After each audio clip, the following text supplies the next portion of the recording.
Okay, branch account में अब हम 10th का इलस्ट्रेशन देखेंगे। तो 10th इलस्ट्रेशन में पूनम लिमिटेड एक कंपनी है जिसने एक ब्रांच स्टार्ट करी है दिल्ली के अंदर, और 1 अप्रैल 2014 को उसके गुड्स सेंड करे थे उसने 20% अबव कोस्ट। इसका मतलब है अगर कोस्ट 100 है, 20% अबव कोस्ट यानी प्रॉफिट हो गया 20, तो इनवॉइस प्राइस आपका रहा होगा 120। ठीक है, तो लोडिंग जो निकलेगी वो निकलेगी 20 डिवाइडेड बाई 120। ब्रांच ने क्रेडिट और कैश सेल दोनों करी है। ब्रांच के एक्सपेंसेस सारे के सारे ब्रांच कैश से जाते हैं और बैलेंस मनी हेड ऑफिस को पे कर दी जाती है। ये इंपॉर्टेंट लाइन है, ध्यान रखिएगा। यहाँ लिखा हुआ है कि ब्रांच के सारे खर्चे ब्रांच के पास जो कैश आता है उसमें से किए जाते हैं, फिर बचा हुआ पैसा हेड ऑफिस को दिया जाता है। इसका मतलब ये है कि हेड ऑफिस की तरफ से ब्रांच को अलग से कोई भी पैसा नहीं दिया जा रहा है उसके खर्चे चुकाने के लिए।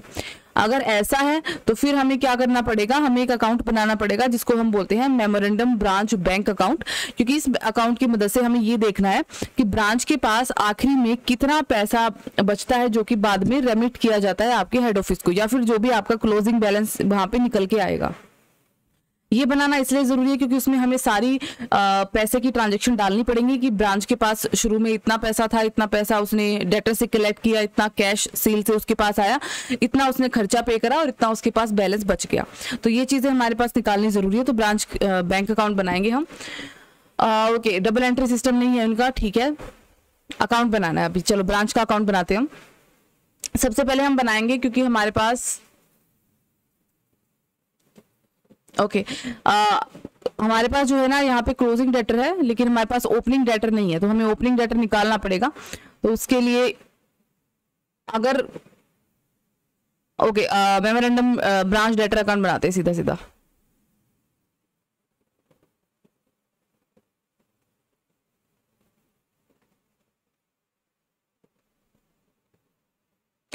ठीक है, तो सारी एंट्रीज डाल देते हैं। अगर कोई बैलेंस होगा आपके पास तो वो हमारे यहाँ पे शो हो जाएगा।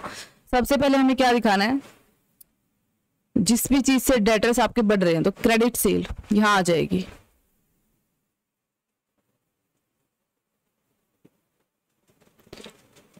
पर 58,000 रुपये। ठीक है, इसके अलावा डेटर से रिलेटेड क्लोजिंग डेटर है, ठीक है, यहाँ आ जाएंगे।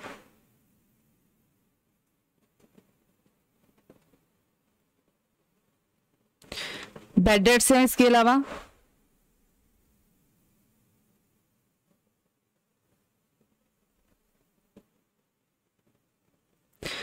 और कुछ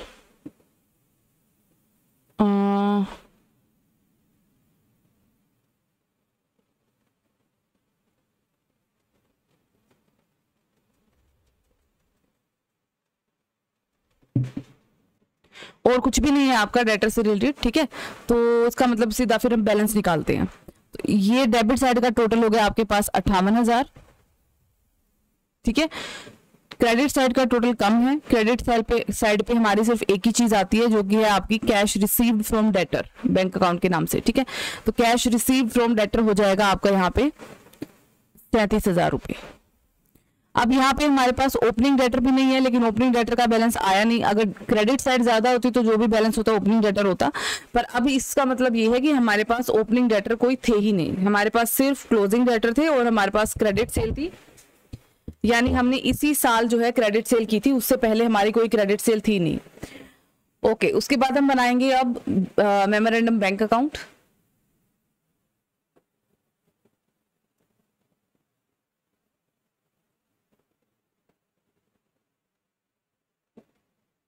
ठीक है, तो कैश ब्रांच के पास जो भी पैसा है, जिस भी एंट्री से पैसा बढ़ेगा वो डेबिट साइड में आ जाएगी, जिससे पैसा घटेगा या जाएगा वो क्रेडिट साइड में आ जाएगी।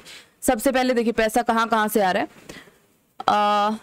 Cash, okay, cash remitted to head office. Head office को आपने पैसा भेजा है, ठीक है, इसको नहीं आएगा हमारे पास।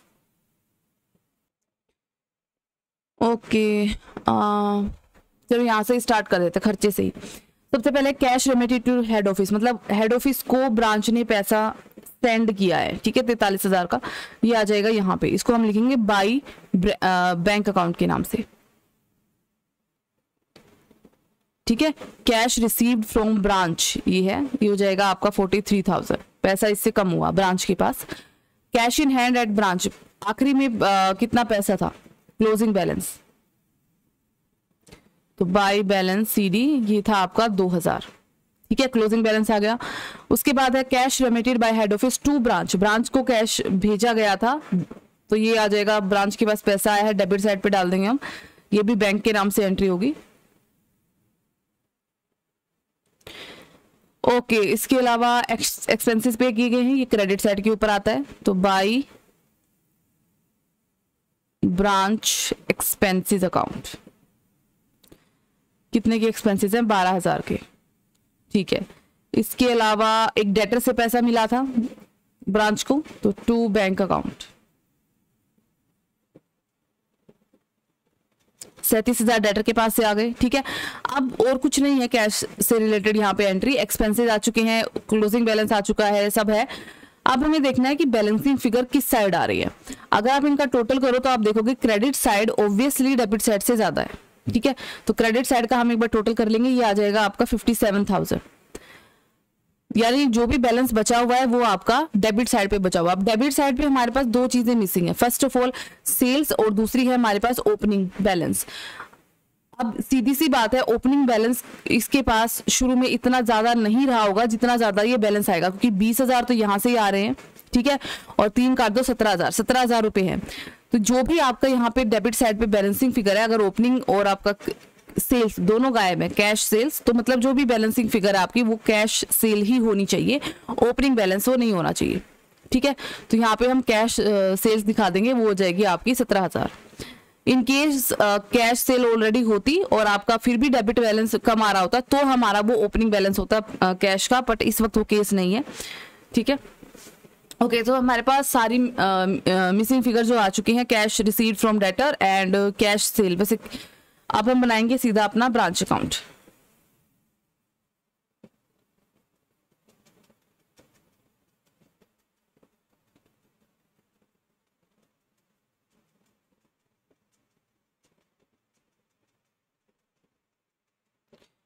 ठीक है, दिल्ली ब्रांच है ना ये, हाँ दिल्ली ब्रांच।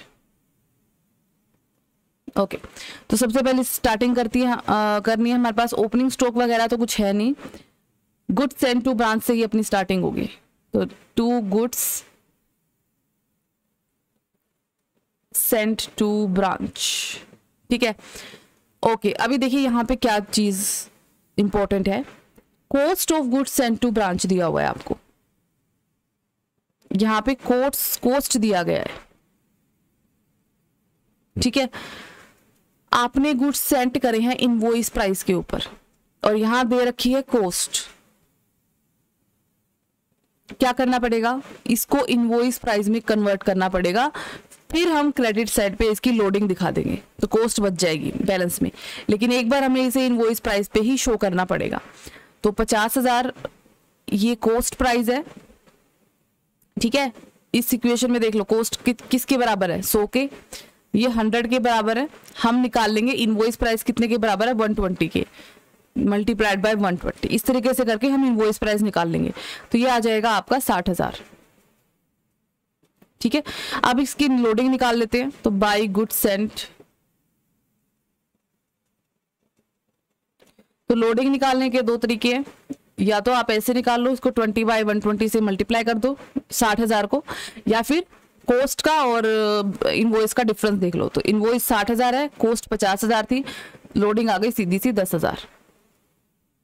उसके बाद है हमारे पास गुड्स रिसीव्ड बाय ब्रांच। अभी देखिए यहाँ पे एक इंपॉर्टेंट चीज है, हमने वो वाला पॉइंट किया था, goods Saint, goods received by branch and goods in transit, यहाँ पे वो है, आपको गुड्स रिसीव्ड बाय ब्रांच दे रखा है, इसका मतलब ये है कि एंड में 60,000 रुपए के जो गुड्स थे वो भेजे गए थे हेड ऑफिस के द्वारा, लेकिन ब्रांच को मिले सिर्फ 54,000 रुपए के, तो 6,000 रुपए कहाँ गए, 6,000 रुपए आपका जो हम यहाँ पे गुड्स इन ट्रांजिट शो करते हैं क्लोजिंग बैलेंसेस के अंदर,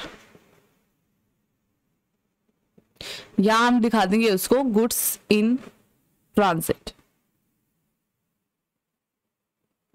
6,000, ठीक है। Okay, now credit sale for the year है 58, ये तो हमारा हो चुका है। डेटर वाले हो चुके हैं, बैड डेटर की कुछ नहीं देना। Cash remitted to head office, okay, cash sent to head office यानी कैश रिसीव्ड बाय ब्रांच, तो इसकी एंट्री यहाँ हो जाएगी बाय बैंक अकाउंट के नाम से।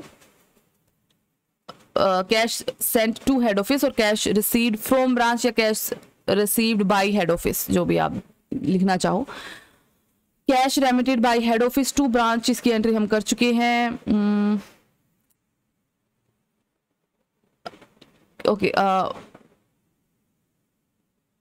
बैंक अकाउंट के अंदर, पर ये एक बार आपकी ब्रांच अकाउंट में भी शो किया जाता है, ठीक है, क्योंकि हेड ऑफिस के पास से पैसा गया है तो यहाँ पे आ जाएगा to bank account 3000,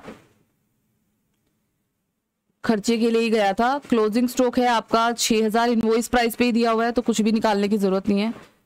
closing stock 6000, बस इनकी लोडिंग निकल जाएगी यहाँ पे। To balance CD, stock reserve and goods in transit, इन दोनों की लोडिंग निकलेगी। दोनों 6,000 है, इनको गुणा में 20 बटे में 120, दोनों की लोडिंग आ जाएगी 1,000 रुपए की।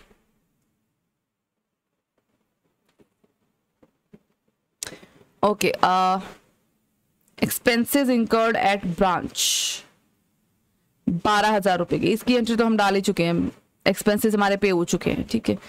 इसके अलावा कुछ और है जो क्लोजिंग बचता है, हाँ जी ये है, कैश का बैलेंस हमारे पास क्लोजिंग है, ठीक है। ये तो हम बैंक वाला तो दे ही चुके हैं, अच्छा बैंक वाला भी रहता है ना, तो कैश इन हैंड और डेटर्स दोनों का आपका क्लोजिंग बैलेंस, तो डेटर्स का तो है आपका 20,800 और कैश इन हैंड का है 2,000, दोनों का क्लोजिंग बैलेंस आ गया। आई थिंक अपने पास सारी चीजें जो है ना वो आ चुकी है।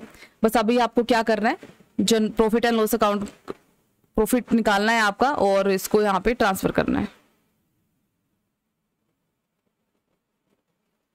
ये हो गया आपका ब्रांच अकाउंट, ठीक है।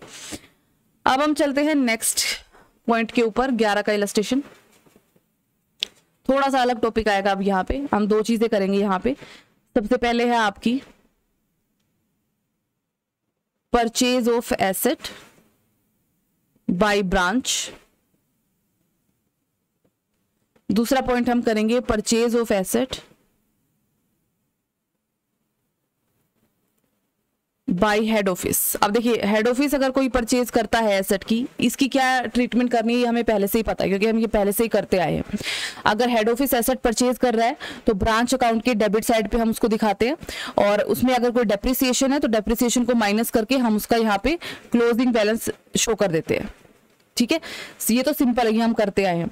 अगर ब्रांच खुद से एसेट परचेज करती है तो उसकी एंट्री दो जगह पे करी जाती है। सबसे पहले एंट्री उसकी करी जाती है मेमोरेंडम कैश अकाउंट के अंदर, क्योंकि उसमें हमें ये दिखाना होता है कि इतनी एसेट परचेज करने से ब्रांच का इतना कैश घटा है, क्योंकि ब्रांच अपने लिए कोई भी अकाउंट नहीं बनाती है, तो उसकी अपनी एंट्री के लिए वो ये इस तरीके से बुक्स में अपनी कुछ सिंपल से अकाउंट्स बनाती है। और मेमोरेंडम, जहां पे भी मेमोरेंडम नाम आ जाता है ना, समझ लीजिएगा ये प्रॉपर अकाउंट नहीं होता, ये क्योंकि इसमें डबल एंट्री सिस्टम यूज नहीं होता है, ठीक है।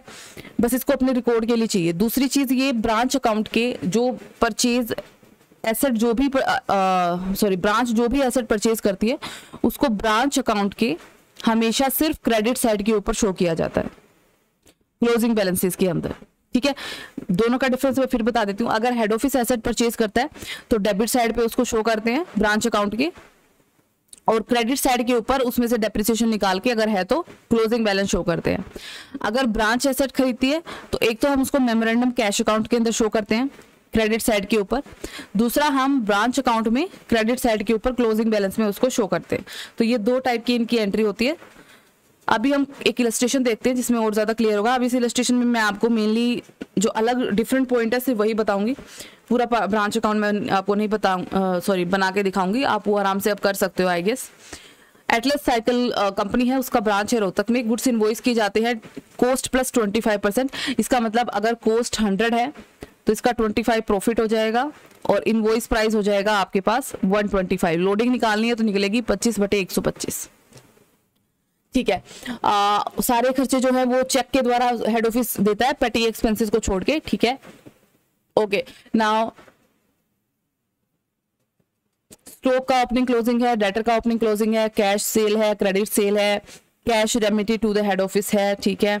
मशीनरी परचेज, अब यहाँ पे जो अलग एंट्री है वो ये है, तो machinery purchased by branch, goods invoice from head office, ठीक है। एक्सपेंसेस पेड बाय ब्रांच, ठीक है।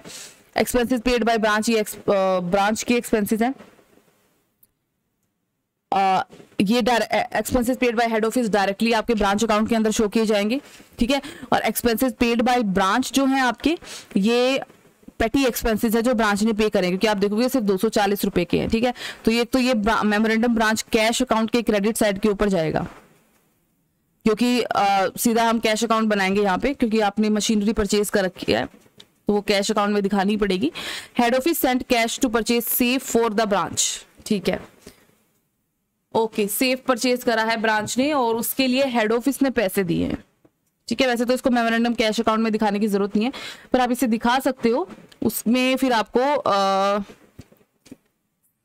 दोनों चीजें दिखानी पड़ेंगी, इसका कैश रिसीव्ड भी दिखाना पड़ेगा और जो आपने खरीदने के लिए पैसा दिया है वो भी दिखेगा। तो चलो एक बार बना लेते हैं मेमोरेंडम कैश अकाउंट। जो अगर कैश आया तो डेबिट साइड पे, कैश गया तो क्रेडिट साइड पे, ठीक है। ओके, कैश कहां से आएगा? First of all cash cell से, तो टू कैश सेल्स, ये हो गया आपके पास कितना है 21,600, ठीक है। और कैश कहां से आएगा? क्रेडिट सेल है तो मतलब डेटर से जो आपने रिसीव करा होगा वहां से कैश आएगा, ठीक है। अब डेटर से कितना रिसीव हुआ ये हमें बता नहीं रखा, तो ऑब्वियसली हमें क्या बनाना पड़ेगा? Memorandum debtor account.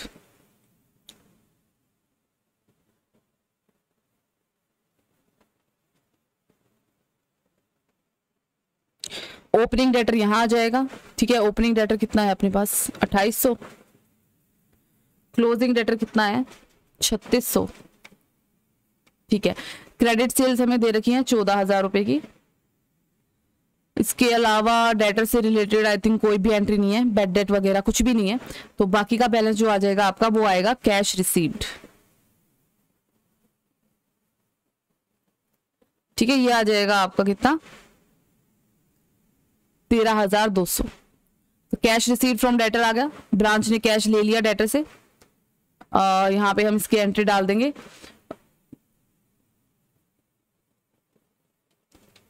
13,200, ठीक है।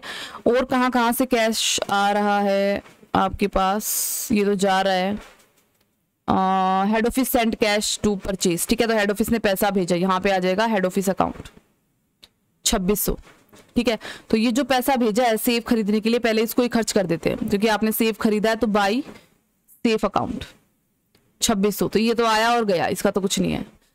इसके अलावा कहां खर्च हो रहा है? देखिए, सबसे पहले तो आपने क्या किया है? कैश हेड ऑफिस को भेजा है, तो by cash sent to head office कितना भेजा है? 30,000 रुपए। इसके बाद आपकी मशीनरी परचेज करिए, ब्रांच नहीं करी है तो यहां आएगी क्रेडिट साइड पे मशीनरी अकाउंट, ठीक है। 2400 रुपए की। उसके बाद एक्सपेंसेस ब्रांच ने पे करे हैं तो ये भी यहां आ जाएंगे बाई पेटी एक्सपेंसेस 240। ये हेड ऑफिस ने पे करे, इसको यहां डालने की कोई जरूरत नहीं है। आई थिंक सारी चीजें आ चुकी है अपने पास अब, ठीक है। अब जो बचेगा आप देखोगे डेबिट साइड ज्यादा है क्रेडिट साइड पे, तो यहाँ पे जो भी आएगा वो आएगा आपका क्लोजिंग बैलेंस कैश का, ठीक है। और ये आ जाएगा आपका 2160 रुपए। इसको हम क्लोजिंग बैलेंस के अंदर डाल देंगे। अब ब्रांच अकाउंट में देखिए क्या करना है। ब्रांच अकाउंट में आपको मशीनरी की जो एंट्री करनी है, ब्रांच ने क्योंकि परचेज करी है मशीनरी, तो ब्रांच अकाउंट पे आप जब ब्रांच अकाउंट बनाओगे यहाँ पे आप क्लोजिंग बैलेंस लिखोगे, जब उसके अंदर आप मशीनरी की एंट्री डालोगे यहाँ पे, ठीक है, क्योंकि ये ब्रांच ने खरीदी है 2400 रुपए की। आप इसके अंदर सेफ की एंट्री डालोगे, ठीक है, 2600 रुपए की। पर सेफ की एंट्री आप यहाँ पे भी शो करोगे। क्यों शो करोगे? क्योंकि ये हेड ऑफिस ने खरीदी है, हेड ऑफिस ने इसका पैसा दिया था। तो जो जैसे कि हमने ऊपर देखा था, जो एसेट हेड ऑफिस के पैसे से परचेज की जाती है उसको हम ब्रांच अकाउंट के डेबिट साइड पे शो करते हैं और क्लोजिंग बैलेंस है उसका क्रेडिट पे दिखाते हैं। इस पे अगर कोई डिप्रिसिएशन होती तो हम डिप्रिसिएशन घटा के दिखाते, नहीं है तो यूं का यूं दिखा देंगे। लेकिन जो एसेट ब्रांच खरीदती है उसको क्या दिखाते हैं, हम सिर्फ ब्रांच अकाउंट में क्लोजिंग बैलेंस दिखाते हैं और कुछ नहीं दिखाते। ठीक है, ओके। बाकी तो आपका सारा सिमिलर ही है जैसे हमने पहले किया है, तो बाकी आप आराम से कर लोगे। ओके, अब हम चलते हैं नेक्स्ट के ऊपर। देखिए अभी तक हमने क्या क्या मेमोरेंडम जो अकाउंट बनाए हैं, हमने अभी तक बनाए हैं मेमोरेंडम डेटर्स अकाउंट, डेटर का कोई भी क्लोजिंग बैलेंस या कैश रिसीव्ड या सॉरी ओपनिंग बैलेंस अगर मिसिंग है तो। एक हमने बनाया है मेमोरेंडम कैश अकाउंट, कैश का कोई बैलेंस मिसिंग है, ठीक है, या फिर ब्रांच कोई एसेट परचेज करती है तो उसके लिए कैश अकाउंट बनता है। ठीक है, या फिर बोल रखा है कि ब्रांच अपने खर्चे सारे खुद कर रही है, बाद में उसको हेड ऑफिस से पैसा मिल रहा है, या हेड ऑफिस से पैसा नहीं मिल रहा है, जो भी उसको अपने बिजनेस से मिल रहा है उसमें से खर्चा कर रही है और बाकी का पैसा हेड ऑफिस को वो बाद में भेज देती है, तो कैश अकाउंट बनेगा। अब हम देखेंगे एक नई चीज, ठीक है, मेमोरेंडम स्टॉक अकाउंट। कई बार क्या होता है स्टॉक से रिलेटेड भी कुछ एंट्रीज होती हैं जो मिसिंग होती है, जैसे ओपनिंग बैलेंस, क्लोजिंग बैलेंस या लॉस ऑफ स्टॉक। ठीक है, तो ये जो लॉस ऑफ स्टॉक है ये निकालने के लिए आपको मेमोरेंडम स्टॉक अकाउंट बनाने की जरूरत होती है। लेकिन इस मेमोरेंडम स्टॉक अकाउंट पे जाने से पहले हमें एक और चीज यहां पे सीखने की जरूरत है, जो कि है आपका फाइनल अकाउंट्स मेथड। ठीक है, मैं एक बार आपके दिमाग में ये डालना चाहती थी कि हम किस तरीके से हम हमारा जो मेमोरेंडम अकाउंट बनता जा रहा है ना, ये धीरे धीरे इंक्रीज होते जाएंगे, क्योंकि हमें जो मिसिंग आइटम्स है वो हर चीज की हमें फाइंड आउट करनी होंगी। अभी तक तो अपना सिंपल था शुरू में, फिर हमें पता चला कि हमें डेटर्स की मिसिंग आइटम भी निकालनी पड़ती है, कैश की भी निकालनी पड़ती है, अब स्टॉक की भी आगे निकालनी पड़ेंगी।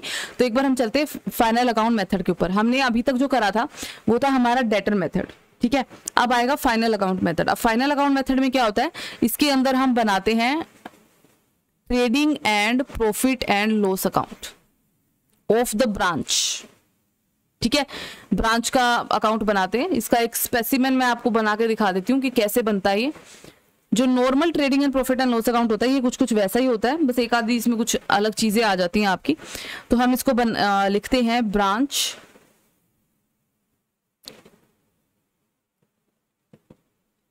Trading and profit and loss account. Okay, debit side पे वही सारी चीजें, ओपनिंग स्टॉक वगैरह वगैरह सारे खर्चे आपके, डायरेक्ट एक्सपेंसेस, ऑपरेटिंग एक्सपेंसेस, वो सारे आएंगे। स्टार्टिंग होती है इसकी ओपनिंग कॉस्ट पे। अब एक इंपॉर्टेंट चीज आपको मैं बता दूं, अगर गुड्स को इनवॉइस प्राइस के ऊपर सेंड किया गया है, ठीक है, तो हमें मालूम है ब्रांच अकाउंट में हम उसे इनवॉइस पे दिखाते हैं, लोडिंग दिखा देते हैं दूसरी साइड पे और उसका बैलेंस सही कर देते हैं।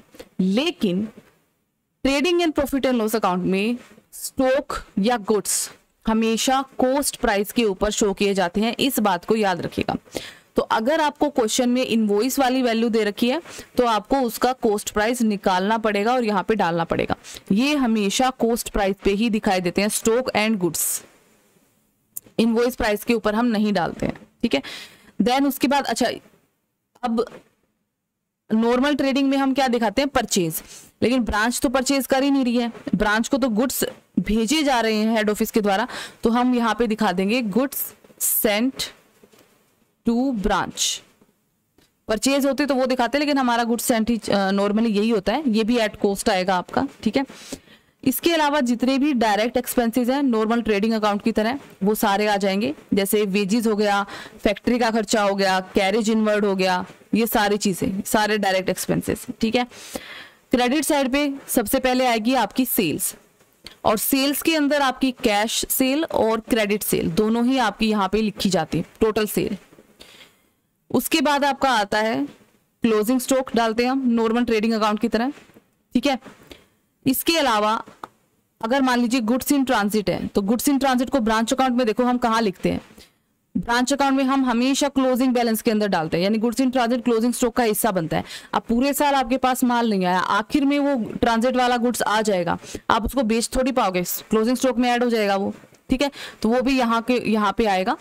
इन केस कोई लॉस होता है, ठीक है, नॉर्मल लॉस या एबनॉर्मल लॉस किसी भी तरीके का, हम आगे पढ़ेंगे उसको, पर मैं अभी आपको बता रही हूँ, तो वो भी यहाँ पे ट्रेडिंग अकाउंट के क्रेडिट साइड के ऊपर ही शो किया जाता है। एक बार हम बेसिक परफॉर्मा देख रहे हैं, उसके बाद इसमें हम आइटम्स को ऐड करते जाएंगे।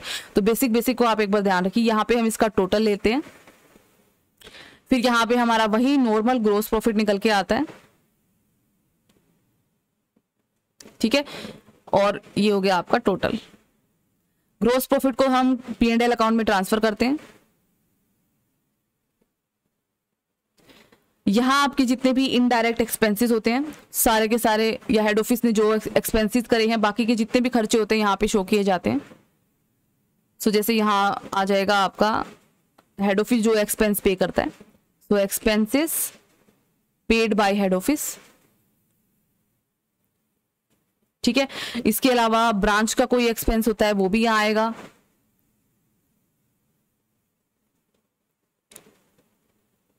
बैड डेट्स यहाँ आएंगे normal profit and loss account की तरह। डिस्काउंट अलाउड है अगर, तो वो यहाँ आएगा, discount allowed to customer. Allowance allowed है तो वो यहाँ आएगा, तो अलाउंस अलाउड टू कस्टमर, ठीक है। अगर डेप्रिसिएशन है किसी एसेट के ऊपर तो यहाँ आएगी normal profit and loss account की तरह, ठीक है। और बाकी का जो बैलेंस आपका बच जाएगा ये हो जाएगा आपका टोटल, वो आपका आ जाएगा नेट प्रॉफिट, ठीक है। अब ये नेट प्रॉफिट भी कहीं ट्रांसफर होगा, क्योंकि ये तो ब्रांच का नेट प्रॉफिट है, कहाँ ट्रांसफर होगा, हेड ऑफिस के प्रॉफिट एंड लॉस अकाउंट में। तो हम इसको कर देंगे transfer, net profit transferred to general P&L account, ठीक है। ब्रांच का प्रॉफिट भी जाएगा, इसका भी जाएगा, ये हो जाएगा आपका यहाँ पे टोटल। तो ये आपका बनेगा ब्रांच का trading and profit and loss account. इसके आइटम्स को आप अच्छे से याद कर लेंगे कि कौन सी आइटम कहाँ जा रही है। इलस्ट्रेशन की तरफ जाते हैं हम सीधा। ब्रांच अकाउंट अब मैं आपको नहीं बनाना सिखाऊंगी, क्योंकि ब्रांच अकाउंट आपको आ चुका है बनाना। मैं आपको सिर्फ और सिर्फ trading and profit and loss account बनाना दिखाऊंगी यहाँ पे, ठीक है। तो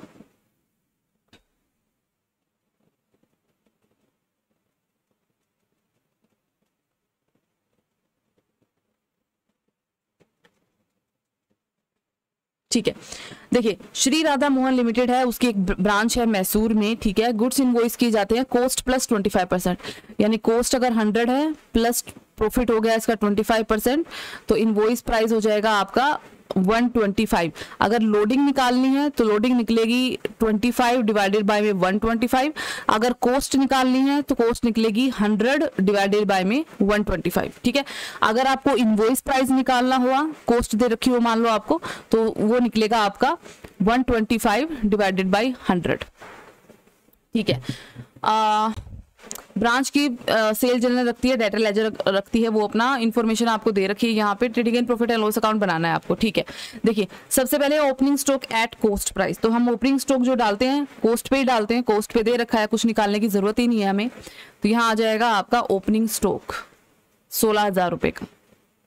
उसके बाद है closing stock at invoice price, ठीक है। तो क्लोजिंग स्टॉक हम यहाँ डालते हैं, पर इनवॉइस पे थोड़ी लिखते हैं हम, तो कॉस्ट पे लिखते हैं। तो इस इनवॉइस प्राइस को हमें कॉस्ट में बदलना पड़ेगा। कॉस्ट कैसे बदलेगी, 100 डिवाइडेड बाय 125 से मल्टीप्लाई करेंगे। ये इनवॉइस प्राइस है, इनवॉइस प्राइस बराबर है 125 के, तो 125 से डिवाइड कर देंगे, और कॉस्ट है 100 के बराबर, 100 से गुणा कर देंगे। ये आ जाएगा आपके पास क्लोजिंग स्टॉक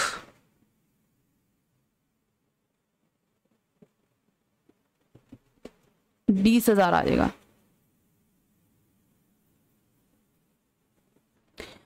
ओके, इसके बाद है कैश सेल और क्रेडिट सेल, दोनों ही हमें चाहिए। तो यहाँ आ जाएगा बाई सेल्स, दिखा दोगे कैश प्लस क्रेडिट, ये हो जाएगा, दोनों का टोटल कर देंगे अगर हम, ये आ जाएगा आपका 70,460। रिसीट फ्रॉम डेटर, कोई मतलब नहीं है ट्रेडिंग से, डेटर का कोई मतलब नहीं है ट्रेडिंग से। Goods received from head office, ये आ जाएगा यहाँ पे। अच्छा, अभी एक और चीज ध्यान रखना, ट्रेडिंग अकाउंट में हम डालते हैं गुड्स सेंट टू ब्रांच, याद रखिएगा, goods sent to branch, branch account वाला पॉइंट मैं बता रही हूँ आपको जो हमने वहां करा था। यहां आपको दे रखा है goods received from head office और goods in transit. Goods sent to branch इन दोनों का टोटल होता है, ठीक है। तो दोनों का टोटल हम यहाँ पे दिखा देंगे, ये आ जाएगा आपका 68,000, ठीक है। लेकिन ये इनवॉइस प्राइस पे है, ये कॉस्ट प्राइस पे नहीं है। तो पहले हमें क्या करना पड़ेगा, इनका कॉस्ट प्राइस निकालना पड़ेगा। तो 68,000 को हम क्या करेंगे, 100 से मल्टीप्लाई कर देंगे और 125 से हम इसको डिवाइड कर देंगे। तो ये आ जाएगा आपका 54,400, ठीक है। ओके, अभी गुड्स इन ट्रांजिट हम क्या करते हैं, इसको हम यहाँ इस साइड भी दिखाते हैं, क्रेडिट साइड पे। तो यहाँ भी आ जाएगा ये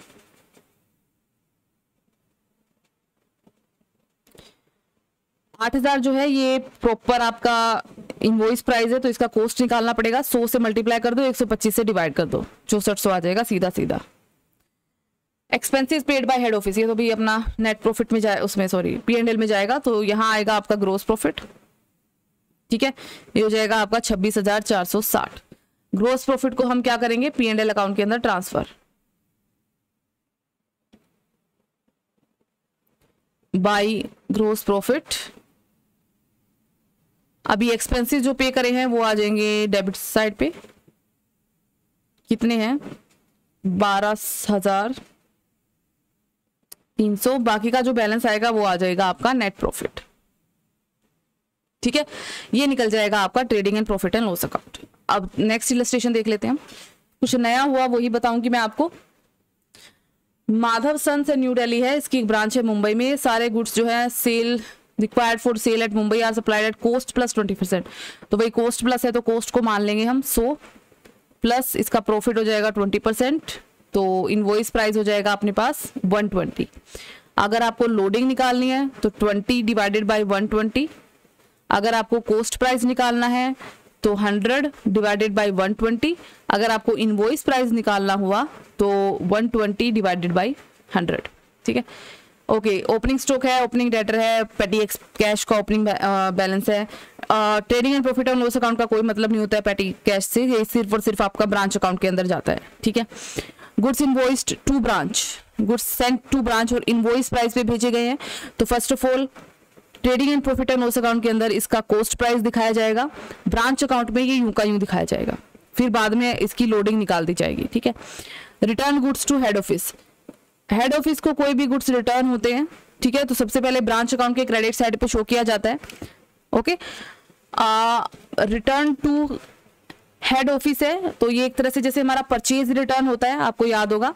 सेम उसी तरीके से ट्रेडिंग अकाउंट के अंदर हम क्या करेंगे, जैसे हमने लिखा था ना गुड्स सेंट टू ब्रांच, ठीक है। तो इसका हमें कॉस्ट प्राइस निकाल लिया होगा 72,000 गुणा में 100 बटे में 120, ठीक है। ये आएगा आपका 60,000। इसमें से ये जो goods returned by two head office है इसको हम माइनस कर देंगे ट्रेडिंग अकाउंट के अंदर, ठीक है। ब्रांच अकाउंट में ये क्रेडिट साइड पे दिखाया जाएगा, हमने किया भी है। तो 3,000 ये भी इनवॉइस प्राइस पे है, तो इसका हम लोडिंग निकाल देंगे, 100 से गुणा कर दो, 120 से भाग कर दो, ये आ जाएगा आपका 2500। तो ये माइनस करके गुड्स सेंट टू ब्रांच आपका टोटल यहाँ बनेगा 57,500, ठीक है। ओके, बैड डेट का ट्रेडिंग से कोई मतलब नहीं है, ये डेटर अकाउंट में जाएगा। रिटर्न फ्रॉम कस्टमर, कस्टमर ने अगर रिटर्न किया इसका मतलब है सेल रिटर्न है, यानी यहाँ पे जो आप सेल दिखाओगे उसमें से इस रिटर्न को माइनस करोगे। ये 800 रुपए का जो रिटर्न किया गया है, ठीक है। ये यूं का यूं दिखाया जाएगा क्योंकि ये सेल प्राइस वाला रिटर्न हुआ है आपके पास, इनवॉइस वाला नहीं है इसमें। अलाउंस गिवन P&L में जाता है, डेबिट साइड के ऊपर वहां भी जाएगा और डेटर अकाउंट में भी जाएगा। कैश सेल तो यहाँ पे हो गई है, कैश सेल इसके अलावा अगर आप कैश अकाउंट बनाओगे तो इसकी जरूरत है, अदरवाइज नहीं है। हाँ, इसकी क्रेडिट सेल निकालने के लिए जरूर पड़ेगी, ठीक है। तो ये हमें देखना पड़ेगा क्रेडिट सेल कितनी है। डेटर अकाउंट जब आप बनाओगे उसके अंदर हमें इसकी जरूरत पड़ेगी टोटल क्रेडिट सेल की। देखो टोटल सेल हमें दे रखी है 120, कैश सेल दे रखी है 17,200। तो डेटर अकाउंट के अंदर हम क्या डालते हैं, क्रेडिट सेल 1,20,000 माइनस 17,200।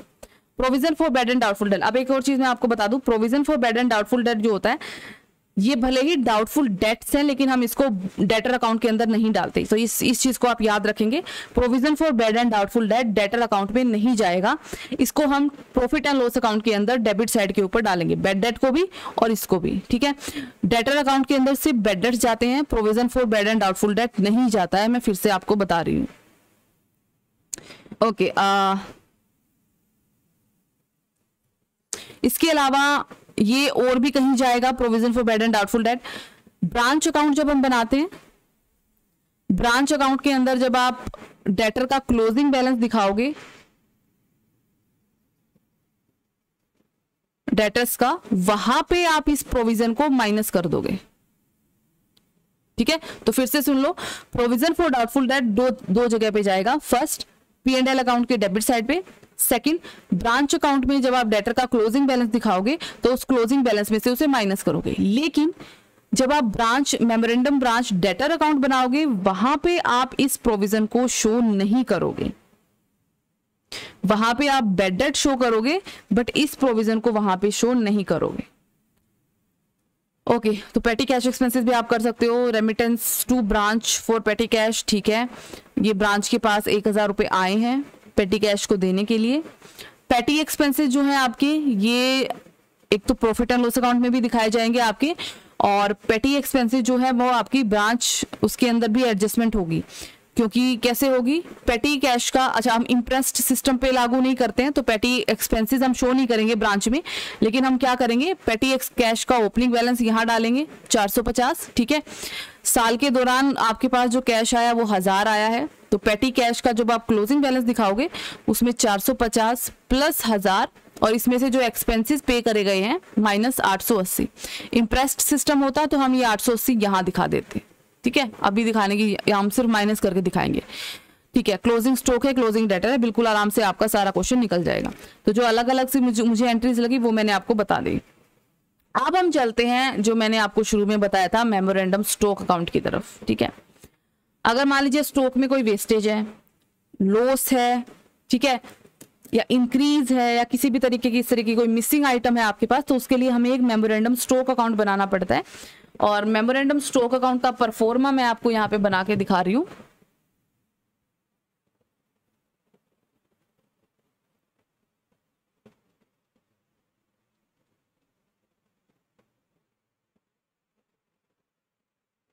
ओके, सो स्टॉक अकाउंट भी वही है, एसेट है, वही वाला बैलेंस है।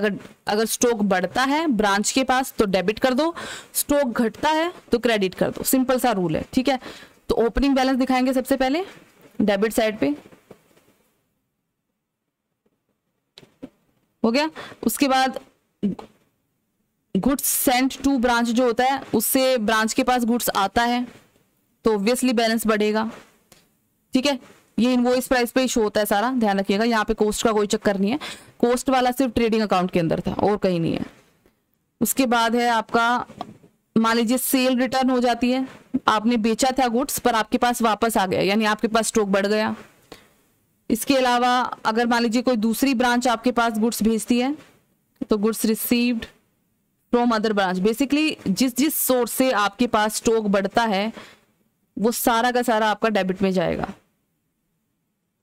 ठीक है, अब जिससे घटता है वो यहाँ आएगा। किस से घटता है, सेल से, तो और सेल में भी दोनों से घटता है, कैश से भी और क्रेडिट से भी। गुड्स तो चले ही गई, पैसा आया चाहे ना आया हो। अगर मान लीजिए गुड्स रिटर्न कर देती है ब्रांच तो उससे भी घट जाता है, क्योंकि ब्रांच के पास से तो चला ही जाता है। ठीक है, वेस्टेज हो जाती है कोई,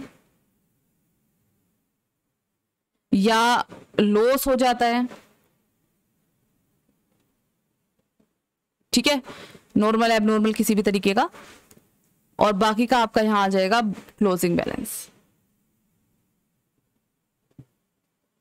अब इससे निकालना क्या है, क्या मिसिंग आइटम है आपकी, तो यहां पे ध्यान रखिएगा, डेबिट साइड क्रेडिट साइड से ज्यादा आएगी। ठीक है, अगर दोनों साइड टोटल है तो मतलब कोई मिसिंग फिगर नहीं है। अगर डेबिट साइड क्रेडिट साइड से ज्यादा आती है तो आपकी सिर्फ दो ही टाइप की मिसिंग फिगर हो सकती है, या तो आपका क्लोजिंग स्टॉक मिसिंग है वो आएगा, या फिर आपकी कोई शॉर्टेज, यानी या तो वेस्टेज या लॉस। ठीक है, यही आपकी मिसिंग फिगर आएंगी और कोई मिसिंग फिगर नहीं आएंगी। अब अगर मान लीजिए कोई शॉर्टेज है स्टॉक की, तो उसको हम कैसे रिकॉर्ड करेंगे? तो शॉर्टेज दो टाइप की हो सकती है, या तो नॉर्मल लॉस की वजह से या एबनॉर्मल लॉस की वजह से।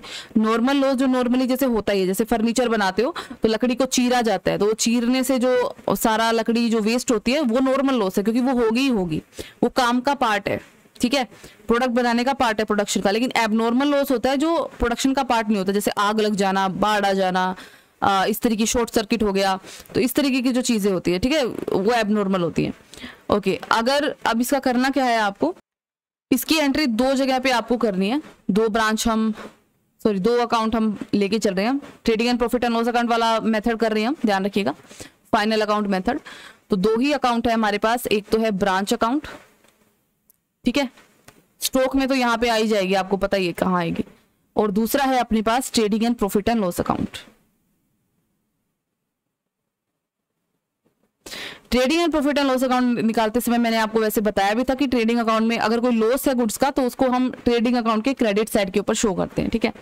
देखो, अगर कोई स्टॉक की शॉर्टेज यहाँ पे आती है, ठीक है, किसी भी तरीके की शॉर्टेज है, ब्रांच अकाउंट के अंदर हम कहाँ डालेंगे?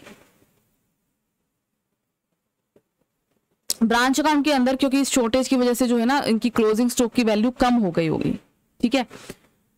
ब्रांच अकाउंट के अंदर सिर्फ एक चीज आएगी, अगर आपने कोई इंश्योरेंस ले रखा था इस शॉर्टेज के अगेंस्ट, कोई इंश्योरेंस क्लेम किया हुआ था आपने, ठीक है, और आपको इंश्योरेंस का पैसा मिलता है, तो वो पैसा आपके ब्रांच अकाउंट के क्रेडिट साइड के ऊपर आएगा, ठीक। Trading and profit and loss account में क्या आएगा? लॉस की जो भी अमाउंट है आपकी, वो ट्रेडिंग अकाउंट के अंदर जाएगी, ठीक है, क्रेडिट साइड पे, प्लस P&L अकाउंट के अंदर क्या होगा, जो हमारा नॉर्मल P&L अकाउंट होता है उसमें भी ऐसे ही होता है, जो भी लॉस है उसमें से जितना इंश्योरेंस मिल गया, जितना इंश्योरेंस का क्लेम मिल गया, उसको हटा के बाकी का जो बैलेंस है वो आपका P&L अकाउंट के डेबिट साइड के ऊपर दिखाया जाता है। फिर से बता रही हूं, अगर इस तरीके का कोई शॉर्टेज आता है आपका स्टॉक के अंदर, लॉस ऑफ गुड्स होता है, नॉर्मल लॉस या एबनॉर्मल लॉस, कैसा भी लॉस है, तो लॉस के अगेंस्ट अगर आपने इंश्योरेंस क्लेम लिया हुआ है और आपको इंश्योरेंस का पैसा मिला है, तो जितना आपको पैसा मिला है वो आपका जाएगा ब्रांच अकाउंट के क्रेडिट साइड पे, ठीक है। दूसरी चीज, trading and profit and loss account के अंदर जो लॉस है, जितने का भी लॉस हुआ है, वो जाएगा आपका ट्रेडिंग अकाउंट के क्रेडिट साइड पे, और इंश्योरेंस क्लेम अगर आपको मिला है तो P&L के डेबिट साइड पे लॉस में से जितना इंश्योरेंस का पैसा मिला है उसको घटा के बाकी का जो पैसा बच गया वो डेबिट साइड के ऊपर दिखाया जाएगा।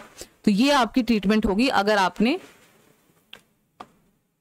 लॉस हो रहा है आपके गुड्स का और आपने इंश्योरेंस ले रखा है, ठीक है। अब इसका एक इलस्ट्रेशन देख लेते हैं, 14th का इलस्ट्रेशन है यहाँ पे हमारे पास। ये तो मैं आपको पूरा ही बना के दिखा देती हूँ। तो सबसे पहले हम यहाँ बनाएंगे, देखिए डेटर का ओपनिंग बैलेंस है हमारे पास, डेटर का क्लोजिंग बैलेंस नहीं दिया हुआ, तो एक तो मेमोरेंडम डेटर अकाउंट ही बन जाएगा।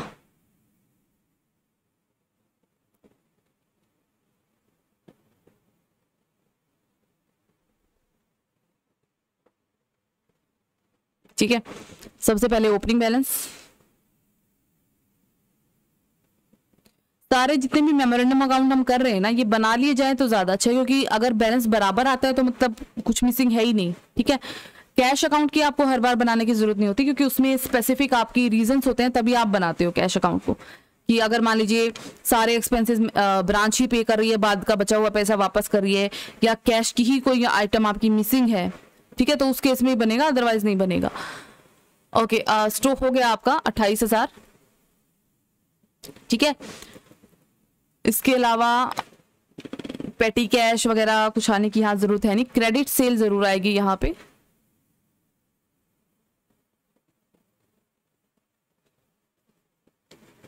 46,000 की क्रेडिट सेल कितनी है, 68,000 की, सॉरी, ठीक है। ओके, इस साइड आ जाएगा आपका collection on ledger account. Collection on ledger account का क्या मतलब होता है, इसका मतलब है कैश रिसीव्ड फ्रॉम डेटर, ध्यान रखिएगा।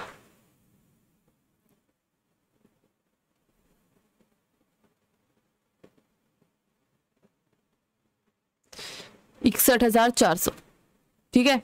फिर बैड डेट आ जाएगा यहाँ पे, प्रोविजन नहीं आता, ध्यान रखिएगा डेटर अकाउंट में, अगर प्रोविजन हुआ तो क्वेश्चन में, बेड डेट्स हैं आपके 2600, रेंट एंड सैलरी वगैरह नहीं आता, वेस्टेज ऑफ स्टॉक ये नहीं आएगा, गुड्स रिटर्न टू हेडक्वार्टर ये कुछ नहीं आएगा, सेल रिटर्न है तो आएगा, return by customer, return by customer, customer के रिटर्न करने का मतलब है सीधा सीधा सेल्स रिटर्न है, तो वो आ जाएगी यहाँ पे।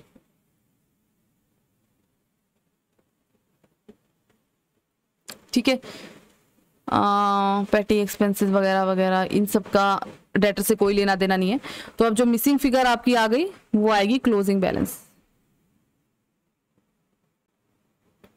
ठीक है, ये हो जाएगा आपका 12,900, क्लोजिंग बैलेंस हमारा निकल गया। अब हमने निकालना है मेमोरेंडम स्टॉक अकाउंट, ये तो आप जरूर बनाओगे। ठीक है, क्योंकि अगर बैलेंस बराबर आ गया तो कोई प्रॉब्लम ही नहीं है। ओपनिंग स्टॉक डाल देते हैं सबसे पहले,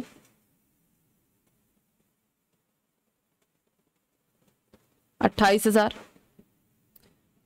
उसके बाद जो जो स्टॉक बढ़ रहा है वो यहां आ जाएगा, गुड्स सेंट टू ब्रांच आएगा यहां पे,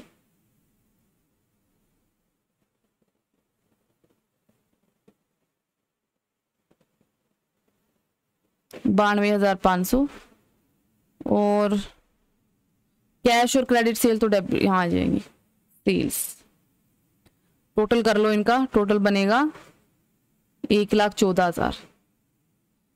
इसके बाद बेड डेट वगैरह का तो कुछ नहीं है, लॉस ड्यू टू वेस्टेज ये आ जाएगा यहाँ पे,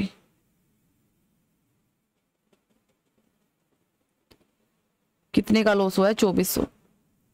ठीक है, ये वेस्टेज है आपका, ये नॉर्मल वैसे वो नहीं है। ठीक है, इसका इंश्योरेंस वगैरह देख लेंगे, नहीं होगा। Goods return to head office ये भी आ जाएगा यहाँ पे, by goods return, head office को आपने वापस लौटा दिया तो ब्रांच के पास से कम हो गया, कितना है, 2,500। ठीक है, इसके अलावा कस्टमर ने भी गुड्स आपको रिटर्न करे हैं तो ब्रांच के पास बढ़ गया, स्टॉक आ गया, sales return 3,100। Transfer of goods from other branch ये भी यहां आ जाएगा, so goods received from other branch 13,000। Petty expenses का यहाँ कोई मतलब नहीं है। Invoice value of goods pilferage, pilferage आप याद रखिएगा लॉस है, पिल्फरेज है ना मतलब लॉस है। इनवॉइस प्राइस है इसका 4,000 का लॉस। ठीक है, बाय पिल्फरेज आप यहां लिख सकते हो 4,000। और इंश्योरेंस जो आपको मिला है इस पिल्फरेज के अगेंस्ट मिला है 1,800 रुपए का। ठीक है, लेकिन स्टॉक अकाउंट में इस इंश्योरेंस की कोई एंट्री करने की जरूरत नहीं है क्योंकि ये हमारा प्रॉफिट एंड लॉस अकाउंट और ब्रांच अकाउंट में होगी इसकी एंट्री। यहाँ पे जो मिसिंग फिगर है आपकी वो आएगी आपकी क्लोजिंग बैलेंस। तो आप देखोगे यहाँ पे आपका क्लोजिंग बैलेंस निकल गया। ठीक है, अगर ये दिया होता तो कोई मिसिंग फिगर नहीं होती, दोनों साइड का टोटल बराबर आ जाता। अब आपको करना क्या है, बाकी चीजें तो बिल्कुल सेम है, मैं आपको सिर्फ स्टॉक की बताती हूँ कि स्टॉक के रिगार्डिंग आपको क्या करना है।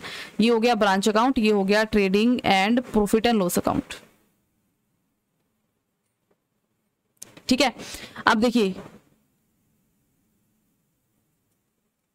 सबसे पहली बात, इंश्योरेंस के आपको मिले हैं 1,800 रुपए। तो ब्रांच में मैंने आपको बताया था इंश्योरेंस का पैसा जाता है यहाँ पे। तो ठीक है, यहाँ पे जो हम डालेंगे ना बाई बैंक अकाउंट, जिसमें हम सेल से मिला हुआ पैसा दिखाते हैं। ठीक है, कैश सेल दिखाते हैं हम इसके अंदर हम goods received from, sorry goods नहीं, कैश रिसीव्ड फ्रॉम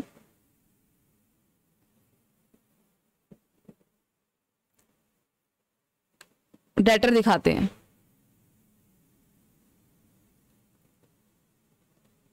यहीं पे हम दिखा देंगे इंश्योरेंस का पैसा। ठीक है, 1,800 रुपए मिले हैं आपको। ये तो हो गया यहाँ पे खत्म। ठीक है, क्लोजिंग स्टॉक हमने यहाँ पे निकाल ही लिया था, वो क्लोजिंग स्टॉक यूं का यूं आपका क्लोजिंग बैलेंस में आ जाएगा और यहाँ पे कोई एंट्री करने की जरूरत नहीं है। ब्रांच अकाउंट में मैंने शुरू में भी आपको बताया था, एक बार पॉइंट आया था, ये ब्रांच अकाउंट में कभी भी नॉर्मल लॉस या एबनॉर्मल लॉस की कोई एंट्री नहीं होती, क्योंकि क्लोजिंग स्टॉक पहले से ही उस लॉस की वजह से कम हो जाता है। तो आप देखोगे यहाँ पे स्टॉक अकाउंट में ही ये सारा लॉस घटा वटा के हमारा क्लोजिंग बैलेंस जो आया था उसमें से पहले से ये घटाया जा चुका है। तो ब्रांच अकाउंट में इसकी कोई एंट्री करने की जरूरत नहीं है, सिर्फ क्लोजिंग बैलेंस का बैलेंस उठा के हम ब्रांच में डाल देंगे। सिर्फ जो इंश्योरेंस से पैसा मिला है उसकी एंट्री होती है ब्रांच अकाउंट के अंदर, ठीक है। अब जाते हैं ट्रेडिंग अकाउंट में। ट्रेडिंग अकाउंट में जरूर आपकी लॉस की एंट्री होती है, लेकिन ध्यान रखिएगा ट्रेडिंग अकाउंट के अंदर हर चीज आपकी ऑन कॉस्ट दिखाई जाती है, कॉस्ट प्राइस के ऊपर, ठीक है। सबसे पहली बात जो आपका वेस्टेज है वो आएगा यहाँ पे, वेस्टेज से जो लॉस हुआ था। दूसरा आपका पिल्फरेज से जो लॉस हुआ था वो आएगा यहाँ पे। दोनों ही चीजें इनवॉइस प्राइस पे दिखाई गई थी, तो आपको इनकी कॉस्ट निकालनी पड़ेगी। कहाँ गया वेस्टेज, ये रहा लॉस ड्यू टू वेस्टेज 2400। ये आपका अगर कॉस्ट पे होता तो इस पे लिखा होता ऑन कॉस्ट, ठीक है। ये इनवॉइस प्राइस के ऊपर है, तो इनवॉइस प्राइस है कॉस्ट प्लस 25 है, कॉस्ट 100 प्रॉफिट 25, इनवॉइस प्राइस 125, ठीक है। अगर इसकी कॉस्ट निकालनी है तो हो जाएगा 100 से गुणा कर दो और 125 से भाग कर दो। 2400 को 100 से गुणा करोगे, 125 से भाग करोगे, ये आ जाएगा आपका 1920, ठीक है। इसी तरीके से पिल्फरेज आपकी 4000 की थी, 100 से गुणा करो, 125 से भाग कर दो, ये आ जाएगा आपका 3200, ठीक है। अब और क्या करना है, इंश्योरेंस भी मिला है, तो प्रॉफिट एंड लॉस अकाउंट में हम क्या करेंगे, इस साइड के ऊपर यहाँ पे जिसके बदले में आपको इंश्योरेंस मिला है वो घटा के दिखाओगे, बाकी का यूं का यूं, क्योंकि यहाँ पे हम लॉस दिखाते हैं। P&L के डेबिट साइड पे हम expenses and losses nominal account, याद हो आपको, वो दिखाते हैं, ठीक है। एक लॉस तो है आपका वेस्टेज वाला 1920, ठीक है।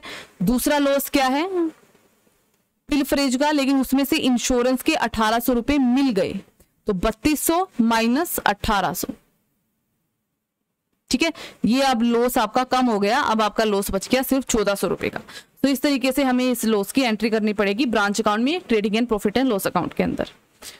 ओके अभी एक और चीज मैंने एक नोटिस करी है आपकी बुक में, वो मैं पॉइंट यहाँ पे क्लियर करना चाहती हूँ। आपकी बुक में जब भी लोडिंग निकाली गई है ना, तो उन्होंने क्या किया है, जैसे यहाँ पे 100 कॉस्ट थी, 25 प्रॉफिट था और 125 इनवॉइस प्राइस था, ठीक है। उन्होंने क्या करा है, टोटल जो भी कॉस्ट थी, जैसे मान लीजिए 4000 थी, ये किया, इसमें से माइनस क्या कर दिया, लोडिंग माइनस कर दी, यानी 4000 का इन्होंने क्या किया, 25/125 निकाला, ठीक है, वो 800 आ गया, और फिर निकाल दिया 3200। इतना लंबा चौड़ा जाने की जरूरत नहीं है, मैं आपको सीधा सा एक फंडा बताती हूँ। जो अमाउंट दे रखी है ये जिसके बराबर है उससे डिवाइड कर दो। ये इनवॉइस प्राइस है, इनवॉइस प्राइस कितना है, 125, 125 की वैल्यू है, जिसकी निकालनी है उससे गुणा कर दो। कॉस्ट की वैल्यू निकालनी है, 100 की वैल्यू, 100 से गुणा कर दो, ठीक है। अब देख लो, ये बिल्कुल डायरेक्ट और सिंपल तरीका है आपका। 4000 को 125 से करा डिवाइड और इसको कर दिया हमने 100 से गुणा, सीधा सीधा आ जाएगा आपका 3200, ठीक है। तो इतना लंबा चौड़ा जाने की जरूरत नहीं है, ये तब निकालो जब आपको स्टॉक रिजर्व या गुड्स सेंट टू ब्रांच उसकी लोडिंग जब निकालनी है, तो ये 25/125 की जरूरत पड़ेगी, क्योंकि तब हमें इस लोडिंग की जरूरत होती है, ठीक है। जब आपको निकालनी ही कॉस्ट है तो डायरेक्टली कॉस्ट निकालो, तो जिसकी वैल्यू है उससे डिवाइड करो, जो निकालना है उससे मल्टीप्लाई कर दो, सिंपल सी चीज है। तो आज के लेक्चर में हम इतना ही करेंगे, बाकी का अगले लेक्चर में।